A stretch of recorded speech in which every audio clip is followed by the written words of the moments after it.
எல்லா மெயின்ஸ்ட்ரீம் மீடியாவும் மிகப்பெரிய பிம்பத்தை கட்டமைக்கிறாங்க ஒழிய மக்கள்கிட்ட ஒரு சலிப்பு காணப்படுது. செந்தில் பாலாஜியோட ஃபார்முலா என்னன்னா, எல்லாரையும் வீட்டிலேருந்து கூட்டி கொண்டாந்து மண்டபத்தில் அடைச்சி அவங்களுக்கு 3 வேளை உணவு போட்டு அவங்களுக்கு கடைசியாக இரவு போகும்போது பணம் கொடுத்து அனுப்புறது தான் வேலை. இப்போ அதே ஃபார்முலாவை புதுக்கோட்டையில் இதே திமுக எப்படி கடைபிடிக்குதுன்னா, எங்களையும் எல்லா வாகனத்தையும் நாங்கள் போகிற வாகனத்தை பூரா மறிக்கிறாங்க. அம்மா டீசல் காசு இருந்தால் கொடுங்கம்மா நீங்களே அப்படிங்கிறோம். அவங்களே சிரிச்சுட்டு விட்டுறாங்க. அந்த மாதிரி சூழ்நிலை ஓடிக்கிட்டு இருக்கான். அதனால பத்திரத்துல இருந்து என்னத்தை வாங்குறது? பத்திரம் வாங்கவே காசு இல்லை, எங்கிட்ட பத்திரத்துல இருந்து பணம் வாங்குறது? அதுக்கெல்லாம் வாய்ப்பு இல்லை. புதுக்கோட்டையில் சுத்தமா தொழில் வாய்ப்புகளே இல்லை. சிப்காட்டை திறந்து வச்ச திருநாவுக்கரசர்னாலேயே மூடியாச்சு. கடைசி 5 வருஷம் அவர் எம்பியா இருந்தார். அந்த சிப்காட்டை எப்படியாவது சரி பண்ணுங்க, நீங்க தாங்க திறந்து வச்சீங்க. உங்க முதல் அமைச்சரவையில் தொழில்துறை அமைச்சராக இருக்கும்போது நீங்க தான் அந்த சிப்காட்டை திறந்து வச்சீங்க. இன்னைக்கு 3 நிலைமைக்கு வந்துருச்சு. 2 நிறுவனங்கள் தான் ஓடுது சிப்காட்டில். இவனுடைய சொந்த தொகுதி நிதியை நம்ம மக்களுக்காக செலவு பண்றானா அப்படிங்கிற மக்கள் கவனிப்பாங்கல்ல. ₹1 இருந்தாலும் மக்களுக்கு வந்து சேரும். வருஷத்துக்கு 2 கோடி ஒதுக்குறான் ஒரு நாடாளுமன்ற தொகுதி. ஆனா என்ன பண்றாங்க இந்த 39 பேரும்? அந்த 2 கோடி என்ன பண்றாங்கன்னு இது வரைக்கும் தெரியல.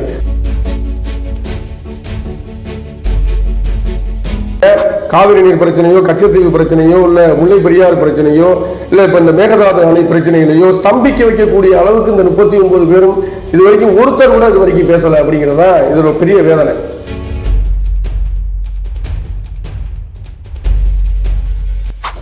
பிஜேபியில இருந்த தலைவர்கள் வந்து இந்த அளவுக்கு இறங்கி வேலை பார்த்ததில்லை, அது உண்மை. ஆனா கட்சி வளர்ந்ததா பிம்பம் கட்டுறது வந்து மிக மோசமானது. கட்சியில ஆள் சேர்த்திருக்கலாம் நீ, ஆனா மக்கள் மனதை வென்றிருக்கியா அப்படிங்கிறதா முக்கியம்.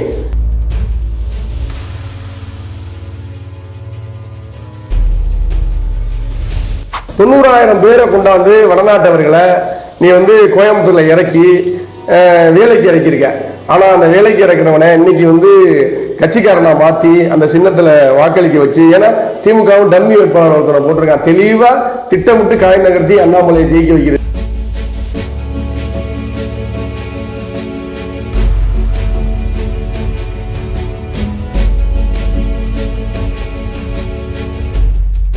கிராம மக்களுக்கு வந்து இந்த பழைய ஒளிவாங்கிய உள்வாங்கிக்கிறதுக்கு ரொம்ப சிரமப்படுறாங்க.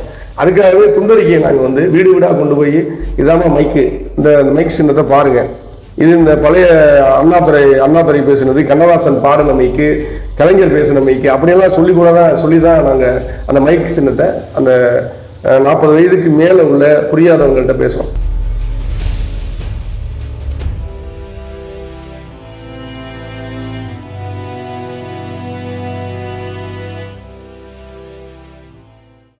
ஐயா வணக்கம். வணக்கம். வணக்கம்.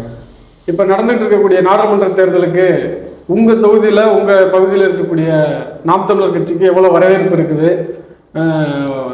உங்கள் தொகுதிக்கு இருக்கக்கூடிய வேட்பாளர் வந்தாங்களா? மக்கள்கிட்ட, இளைஞர்கள்கிட்ட எப்படிப்பட்ட ஒரு தாக்கத்தை ஏற்படுத்தி இருக்கு? வணக்கம்.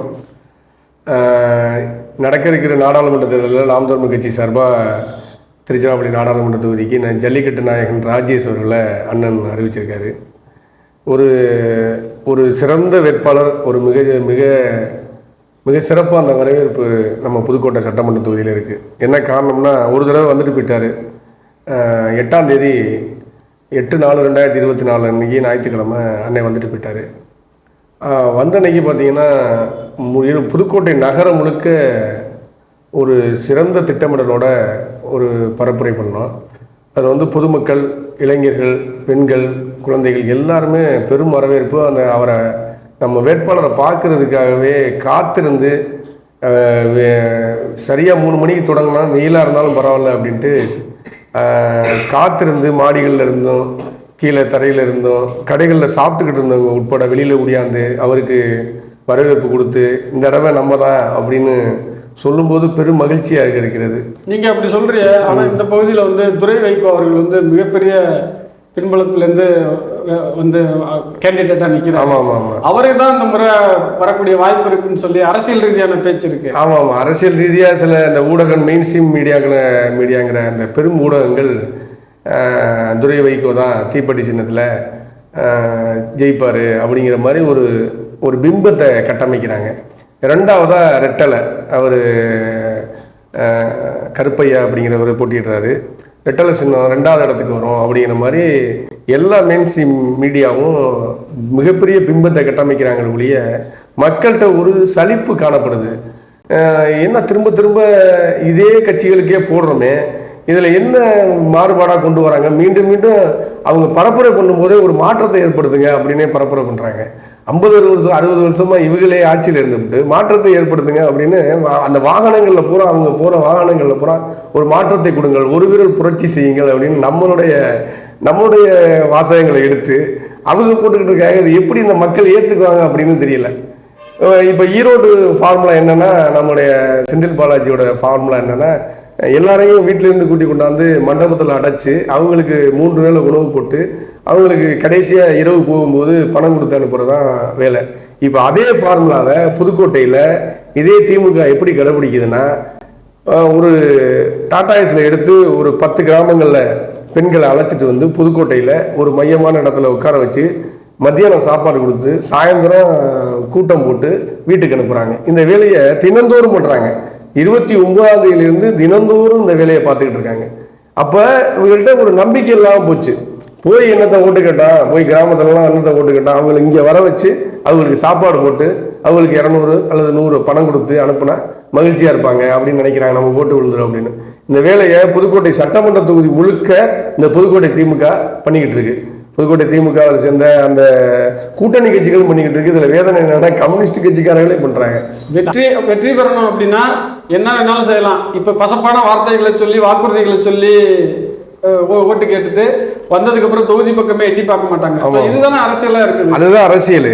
இதில் துரை வைகோ எப்படி திருச்சிராப்பள்ளி நாடாளுமன்ற தொகுதிக்கு போட்டிடுறாருங்கிற ஆச்சரியமா இருக்கு. திருச்சியை பற்றி அவருக்கு என்ன தெரியும், இல்லை புதுக்கோட்டையில் உள்ள மக்கள் பிரச்சனைகள் என்ன வரும், கந்தரக்கோட்டையில் உள்ள பிரச்சனை என்ன தெரியும், திருச்சி மாநகரத்தில் உள்ள பிரச்சனைகள் மற்ற 4 தொகுதிகளில் உள்ள என்ன அவருக்கு தெரியும், இல்லை கருப்பையா போட்டிடுறாரு, கருப்பையாவுக்கு என்ன பிரச்சனை தெரியும், இந்த புதுக்கோட்டையோ இல்லை திருச்சியில் உள்ள பிரச்சனையோ, காவிரி நீர் பிரச்சனையோ, காவிரி குடிநீர் பிரச்சனையோ, இல்லை வேறு உரிமைகள் சார்ந்த இங்கே தொழில் வாய்ப்புகள் 60 வருடங்களாக புதுக்கோட்டையில் சுத்தமாக தொழில் வாய்ப்புகளே இல்லை. சிப்காட்டை திறந்து வச்ச திருநாவுக்கரசர்னாலேயே மூடியாச்சு. இப்போ கடைசி 5 வருஷம் அவர் எம்பியா இருந்தார்.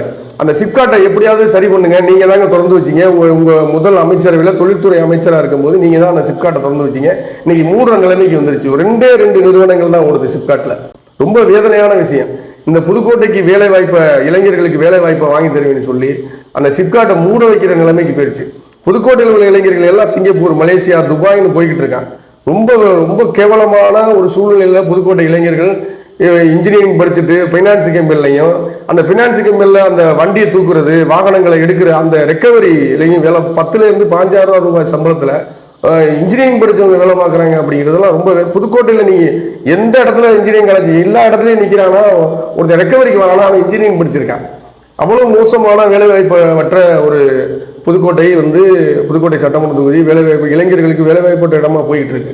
உங்க கட்சி சார்பாக போட்டி வர்ற ஜல்லிக்கட்டு ராஜேஷ் அவர்கள் வெற்றி பெற்று வந்தா இந்த குறைகள் எல்லாம் சரி செஞ்சிருவாருன்னு நம்புறீங்களா? உறுதியா இல்ல, இவ்வளவு ஆளுமையில் இருக்கக்கூடிய அரசியல் கட்சிகளாலே செய்ய முடியலைங்கிறப்போ எந்த கட்சி கூட கூட்டணி இல்லாம சமரசம் இல்லாம சண்டை போட்டு தனியால வெற்றி பெற்றா மட்டும் நீங்க எப்படி அதை செஞ்சிட முடியும்? கண்டிப்பா. அது எப்படின்னா, இப்ப நாடாளுமன்றத்துக்கு எந்த கூட்டணியிலையுமே இல்லை, மத்திய அரசுலையோ மாநில அரசுலையோ மற்ற தேசிய கட்சிகளோட எந்த கூட்டணியுமே இல்லை. எப்படி நீங்கள் இதெல்லாம் செய்வீங்க அப்படிங்கிற ஒரு கேள்வி பொதுமக்கள்கிட்ட இருந்தே வெளியில் வருது. இப்போ ஒன்றுமே கிடையாது. இப்போ நாடாளுமன்ற வேட்பாளருக்கு, நாடாளுமன்ற உறுப்பினருக்குன்னு ஒரு நிதி ஒதுக்குறாங்க. 1. 2வது, நாடாளுமன்றத்தில் குரல் எழுப்பக்கூடிய வலுவான ஒரு உறுப்பினர் அங்கே உள்ள அமைச்சர்களை சந்தித்தோ, அந்த நாடாளுமன்ற அங்கே ஒரு அமைச்சரவை அமையுது அப்படின்னா அந்த அமைச்சரவையில் நம்மளுடைய உரிமைகளை கேட்கக்கூடிய, சமரசமின்றி கேட்கக்கூடிய, இப்போ இருக்கிற என்ன பிரச்சனை, ஏன் சமரசமின்றி இவங்களால கேட்க முடியலன்னா எல்லார் மேலேயுமே ஊழல் குற்றச்சாட்டு, எல்லார் மேலேயுமே ஒரு பிரச்சனைகள் இருக்கிறதுனால எதை கேட்கறது எதை கேட்காம விடுறது அப்படிங்கிற சூழ்நிலையில இந்த 2 பேரும் திராவிட கட்சிகள்ல இருந்து போறவங்க மாட்டிக்கிறாங்க, சூழ்நிலை கைதிகளா மாறிக்கிறாங்க. அப்படி சொல்றீங்க. நீங்க தூய அரசியல் செஞ்சு மேல போனாலும் மத்தியில் ஒரு ஆட்சி அரசு தான் அமைக்க போகுது. அவங்கள மீறி உங்களால எதுவும் செய்ய முடியாது. இப்பவே அந்த மாதிரி நிறைய சில பேக்கண்ட், அதாவது பின்வாசல் வழியா சில வேலைகளை மத்திய அரசு செய்யுது. அப்ப நீங்க போனாலுமே அதே வேலைகளை அதே மாதிரி குறுக்கு வேலைகளை செஞ்சு உங்களை செயல்பட விடாம தடுக்கிறதுக்கான வேலைகளை அந்த அரசு செய்யும். எல்லா வேலையும் செய்யும், உறுதியா. எப்படி நீங்க மக்களுக்கு செய்ய முடியும்? ஏன்னா அவங்க இந்த இடத்துல வரணும் அப்படின்னா இப்ப பிஜேபி இந்த தமிழ்நாட்டுக்குள்ள நுழையிறதுக்கு என்னென்ன பேக்கெண்ட் வேலைகள்லாம் செய்யுதோ, உங்க கட்சி சின்னத்தை எடுத்தாங்க, நிக்க முடியாத இடத்துல வந்து சுயேட்சை வேட்பாளர்களை போட்டு அந்த விவசாய சின்னத்துல போட்டியிட செய்யறாங்க, இப்படி பல வேலைகளை செய்யறாங்க. இதே மாதிரி நீங்க மேல போய் நாடாளுமன்ற உறுப்பினரை போய் தொகுதிக்குள்ள நல்லது செஞ்சுட்டீங்கன்னா அவங்க அரசியல் பண்றதுக்கு இங்க வேலையெல்லாம் அப்ப உங்களை செய்ய விடாம தடுக்கிறதுக்கான வேலைகள் எல்லாத்தையும் அந்த அரசு செய்யும், எல்லா வேலையும் செய்யும். அப்புறம் எப்படி நீங்க மக்கள் கவனிப்பாங்க, இவங்க வந்து நமக்காக போராடுறானா, நம்ம குரலை ஒலிக்கிறானா, நாடாளுமன்றத்துல இவனுடைய சொந்த தொகுதி நிதியை நம்ம மக்களுக்காக செலவு பண்றானா அப்படிங்கிற மக்கள் கவனிப்பாங்கல்ல. ₹1 இருந்தாலும் மக்களுக்கு வந்து சேரும். வருஷத்துக்கு 2 கோடி ஒதுக்குறான் ஒரு நாடாளுமன்ற தொகுதி. ஆனா என்ன பண்றாங்க இந்த 39 பேரும், இந்த 2 கோடி என்ன பண்றாங்கன்னு இது வரைக்கும் தெரியல. இந்த தொகுதி, இந்த நிதி எங்க போகுது, எங்க வருது, என்ன செலவாகுது அப்படிங்கிற எந்த கணக்கு வழக்கும் யாரும் அந்த கூட்டத்தொடர்ல அட்டெண்டன்ஸ் பதிவே பாதிக்கு 30%. அதாவது போய் அங்க உட்கார்றதும் இல்ல, உட்கார்ந்தா வெளியில வந்துடுறது, இல்லாட்டி கேண்டீன்ல போய் அரட்டை அடிக்கிறது, இந்த வேலையெல்லாம் நடக்குது, நிறைய நடக்குது. அங்க உள்ள மற்ற கட்சி உறுப்பினர்களே சொல்றாங்க, வந்து உட்கார்றான், அப்புறமெல்லாம் வந்து கேண்டீன்ல வந்து உட்கார்றான், ஜாலியா ₹1 ₹2 தான் நாடாளுமன்ற உறுப்பினர்களுக்கு சாப்பாடு, வடையெல்லாம் நல்லா சாப்பிட்றான் ஜாலியா. இங்கதான் வெளியில வந்து சண்டை போடுறது, உள்ள வந்து கேண்டீன்ல உட்காந்து நல்லா சிரிச்சு பேசிட்டு போறாங்க. எந்த நாடாளுமன்றத்துக்கு போறதே ஒரு ஏதோ காலேஜ் போறதுக்கு மாதிரி போயிட்டு வராங்க நாடாளுமன்ற உறுப்பினர்கள். இங்கிருந்து தமிழ்நாட்டில இருந்து போறவங்க அப்படின்னா அங்கே உள்ளவங்களே சொல்றாங்க. அங்கே உள்ள ஒரு நாடாளுமன்றத்தை சிறப்பாக நடத்துறவங்க, சிறப்பாக பேசுறவங்களே நம்மளை பார்த்து வெக்கி தலைன்னு குனிறாங்க. என்ன இவ்வளவு உரிமை பேச வேண்டிய இடத்துல வந்து இவ்வளவு சாதாரணமாக வந்துட்டு சாதாரணமாக போறாங்க அப்படின்னு. மம்தா பானர்ஜியோட ஒரு நாடாளுமன்ற உறுப்பினர் உரிமையை பேசுனதுக்காகவே அவங்கள வந்து நாடாளுமன்ற உறுப்பினர் பதவியிலிருந்து ஒதுக்கி வச்சிருக்காங்க. அந்த அளவுக்கு ஸ்தம்பிக்க வைக்கக்கூடிய காவிரி நீர் பிரச்சனையோ, கச்சத்தீவு பிரச்சனையோ, இல்ல முல்லை பெரியாறு பிரச்சனையோ, இல்ல இப்ப இந்த மேகதாது அணை பிரச்சனைகளையோ ஸ்தம்பிக்க வைக்கக்கூடிய அளவுக்கு இந்த 39 பேரும் இது வரைக்கும் ஒருத்தர் கூட இது வரைக்கும் பேசல அப்படிங்கிறதா இது ஒரு பெரிய வேதனை. இது என்ன பண்றது, நம்மளால அதிகாரத்தை அடைய முடியல, இந்த மத்திய அரசுல அடைய முடியலன்னா இந்த நாடாளுமன்றத்தையா ஸ்தம்பிக்க வைக்கிற அளவுக்காக நம்முடைய நாடாளுமன்ற உறுப்பினர்கள் வலுவாங்கி இருக்கணும். தமிழ்நாட்டு பிரச்சனைகளை பேசக்கூடிய ஒரு உறுப்பினர்கள் உறுதியா அங்கே இருக்கணும். அப்படி இருந்தா தான் 2026 இப்படி ஒரு நாடாளுமன்ற உறுப்பினர்களை அனுப்பி வச்சீங்கன்னா, சரி நம்ம உரிமைக்காக போராடுறவன் 2026 இங்கே ஆட்சி அமைஞ்சா கண்டிப்பா அந்த தமிழ்நாட்டுக்கு ஒரு மாற்றம் வரும் அப்படிங்கிற எண்ணத்தை இந்த மக்கள் மத்தியில் விதைக்கிறதுக்கு இது ஒரு முன்னோட்டமா இருக்கும். இந்த தேர்தல் எங்களுக்கு நாம் தமிழர் கட்சிக்கு முன்னோட்டமா இருக்கும், பெரிய லெவலில் தாக்கத்தை ஏற்படுத்துன்னு சொல்றீங்க. பிஜேபியோட தமிழக தலைவர் அண்ணாமலை அவர்கள் வந்து டிஎம்கே, ஏடிஎம்கே, பிஜேபி 3க்கும் தான் போட்டி, நாம் தமிழர்னு ஒரு கட்சி எல்லாம் இல்லவே இல்லை, அதெல்லாம் கணக்குல எடுத்துக்காதீங்க, இன்னும் கொஞ்ச நாள் கழிச்சு அந்த கட்சியே இருக்காது, இப்ப சின்னம் இல்லாத மாதிரி அவர் சின்னத்தை காப்பாற்ற முடியாத மாதிரி கட்சியை காப்பாற்ற முடியாத மாதிரி எல்லாம் போயிடுவாரு கட்சி, அது போட்டி எங்க 3 பேருக்கு தாங்க, வளர்ந்துகிட்டு இருக்கோம் அப்படிங்கிற அவர் சொல்லுவாரு. அது என்னன்னா அது ஒரு கனவு, அவருக்கு அண்ணாமலைக்கு வந்து ஒரு கனவை உண்டு பண்ணியிருக்காரு, ஒரு மாய பிம்பத்தை ஏற்படுத்தியிருக்காரு. தமிழ்நாடு முழுக்க கட்சி வளர்ந்த மாதிரி நடைபயணம். இது வரைக்கும் பிஜேபியில இருந்த தலைவர்கள் வந்து இந்த அளவுக்கு இறங்கி வேலை பார்த்ததில்லை, அது உண்மை. ஆனா கட்சி வளர்ந்ததா பிம்பம் கட்டுறது வந்து மிக மோசமானது. கட்சியில ஆள் சேர்த்திருக்கலாம் நீ, ஆனா மக்கள் மனதை வென்றிருக்கியா அப்படிங்கிறதா முக்கியம்.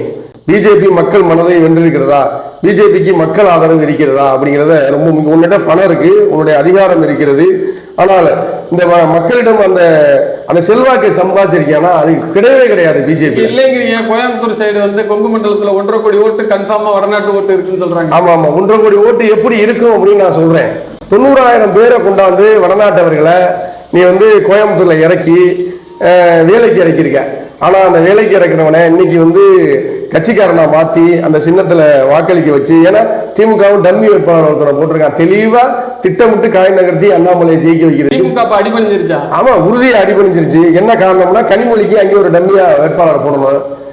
ஏன்னா தூத்துக்குடியில கனிமொழி நாங்கெல்லாம் பிஜேபி பி டீம் இங்க சின்னத்தை புடிங்கிட்டா மத்தியில இல்லையா, சின்னத்தை புடுங்குறவன் தான் பிஜேபி பி டீம், டம்மியா வேட்பாளர் இருக்கிறவன் பிஜேபியோட எதிர் டீம். இந்த அரசியல்ல அண்ணாமலைக்கு எதிராக ஒரு டம்மியா வேட்பாளர் இருக்கிறவன் பிஜேபியோட எதிராளி.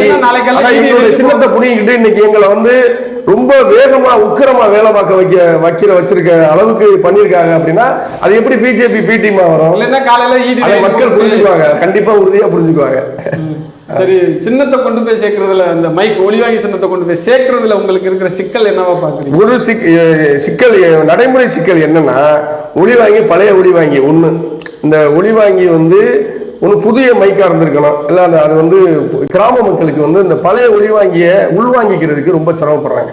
அதுக்காகவே துண்டறிக்கையை நாங்கள் வந்து வீடு வீடாக கொண்டு போய், இதாம மைக்கு, இந்த மைக் சின்னத்தை பாருங்கள், இது இந்த பழைய அண்ணாதுரை பேசுனது, கண்ணதாசன் பாடின மைக்கு, கலைஞர் பேசின மைக்கு, அப்படியெல்லாம் சொல்லி தான் நாங்கள் அந்த மைக் சின்னத்தை அந்த 40 வயதுக்கு மேலே உள்ள புரியாதவங்கள்ட்ட பேசுகிறோம்.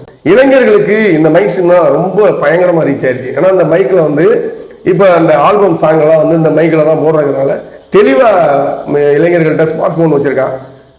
90% இளைஞர்கிட்ட போயிடுச்சு. இன்னும் வந்து 40 வயசுக்கு கீழே உள்ள பெருமக்கள்கிட்ட நாங்கள் துண்டறிக்கை வீடு வீடாக கொடுத்து தான் இந்த சின்னத்தை சேர்க்க வேண்டிய சூழ்நிலையில் இருக்கோம். ஏன்னா மைக் சின்னம் வந்து நம்ம வெளியில் விளம்பரப்படுத்திட்டு போகிறதுனால மைக் சின்னத்தை புரிஞ்சுக்குவாங்களா என்னன்னு தெரியல. மைக் சின்னம் எப்படி இருக்கும், அந்த வாக்குப்பெட்டி எந்திரத்தில் மைக் சின்னம் எப்படி இருக்குன்னு சொல்ல முடியாது. அதனால கண்டிப்பாக வீடு வீடாக புதுக்கோட்டை சட்டமன்ற தொகுதிக்கு உட்பட்ட பகுதி 50% முடிச்சிட்டோம். துண்டறிக்கை கொடுத்து முடிச்சிட்டோம். இன்னொரு 50%, இன்னொரு 11 நாள் இருக்குது.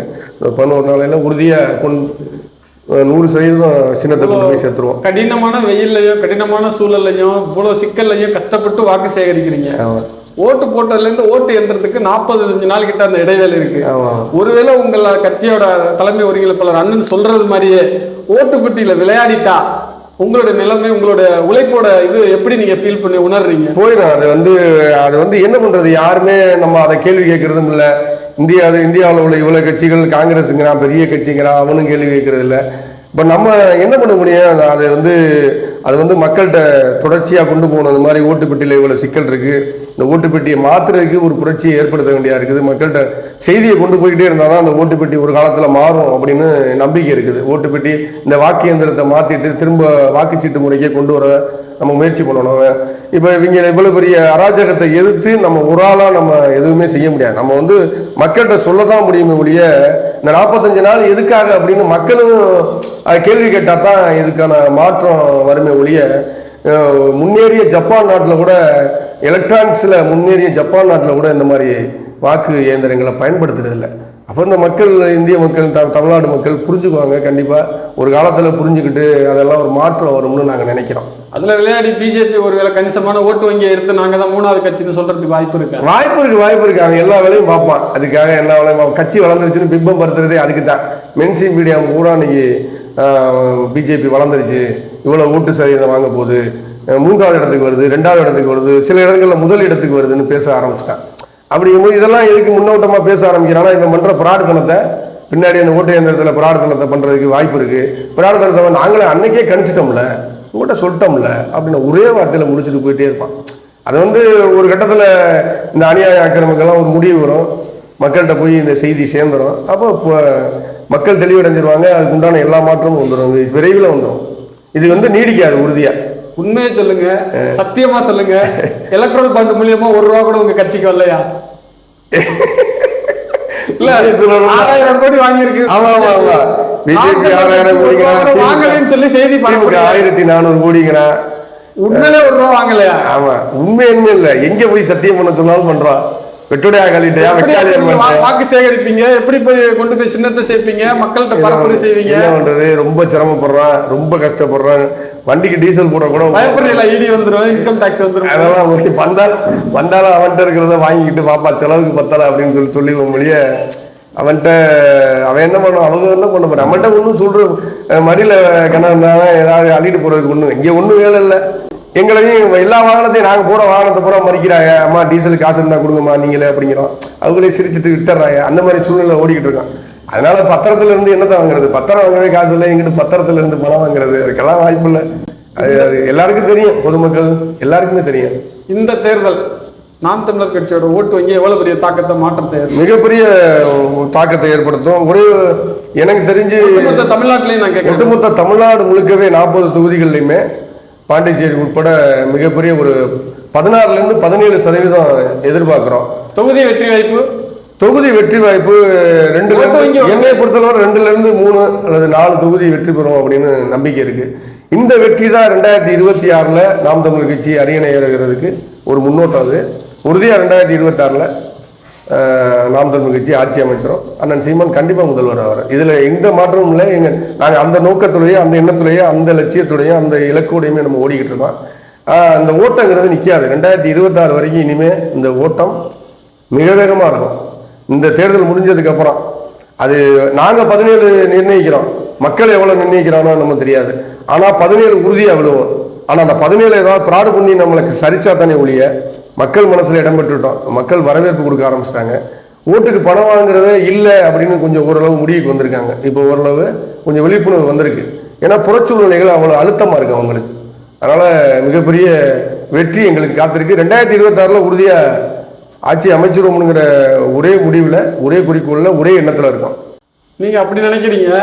கடைசி நேரத்தில் பணம் ஒரு மிகப்பெரிய ரோல் பிளே பண்ணணும்னு நினைக்கிறீங்க. ஆனால் இதே புதுக்கோட்டை மாவட்டத்தில் ஒரு தெருவில் கொடுத்துட்டு இன்னொரு தெருவில் கொடுக்கலன்னு போராட்டம் பண்ண கும்பல், இந்த போராட்டம் பண்ண கும்பல் இருக்கு, இங்கே இருக்கு. அது மாதிரி ஒரு ரோல் அந்த கும்பலுக்கு கடைசி நேரத்தில் நீங்க சொன்ன மாதிரி பணம் பிளே பண்ண அந்த கும்பல்லாம் பாடம் வந்துருச்சு, அவங்களுக்கு பாடம் வந்துருச்சு. அது எப்படின்னு சொல்றேன். ஒரு விஷயம், ஒரு அந்த காமராஜபுரம் பூசனர் பகுதியில் ஒருத்தர் போய் என்ன பண்றாங்க, ஒரு எம்சி கிட்ட போய் எங்களுக்கு தேர்தல் முடிஞ்சோடனே, இந்த உள்ளாட்சி தேர்தல் முடிஞ்சோடனே எங்களுக்கு பணம் செட்டில்மெண்ட் பண்ணல, நீங்கள் பணம் கொடுக்குறேன்னு சொன்னீங்க அப்படின்னோடனே அவர் பதட்டப்பட்டு வருத்தப்பட்டு என்னடா கேட்குறாங்களே அப்படின்ட்டு பணத்தை கொடுத்து அனுப்பிட்டார். பணத்தை கொடுத்து அனுப்பிட்டு இப்போ காமராஜபுரத்தில் ஒரு குடிசை மாற்று வாரி குடியிருப்பு, ஒரு 2500 குடியிருப்பு திறந்துருக்காங்க. அதில் 1 லட்சம் பணம் கட்டி 1,10,000 டிடி எடுத்து எல்லாரும் குடி போயிட்டாங்க. இப்போ என்ன பண்ணுறாரு அந்த எம்சி, 50,000 பணம் இருந்தால் தான் உங்கள் பேரில் அந்த வீட்டை உங்களுக்கு எழுதி தருவோம் அப்படின்னு சொல்லி அரசாங்கத்தோட சேர்ந்து மிகப்பெரிய ஊழலில் ஈடுபடுறாரு.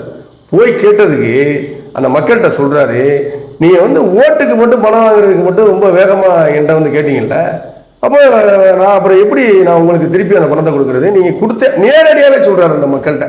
அப்போ இந்த அளவுக்கு ஒரு பகுதியிலே எப்படின்னா, கண்டிப்பாக புதுக்கோட்டை முழுக்க, தமிழ்நாடு முழுக்க, திருச்சிராப்பள்ளி நாடாளுமன்ற தொகுதி முழுக்க இந்த பணம் வாங்கினா நமக்கு என்ன கேடு வருங்கிறத நல்லா புரிஞ்சு வச்சுருக்காங்க.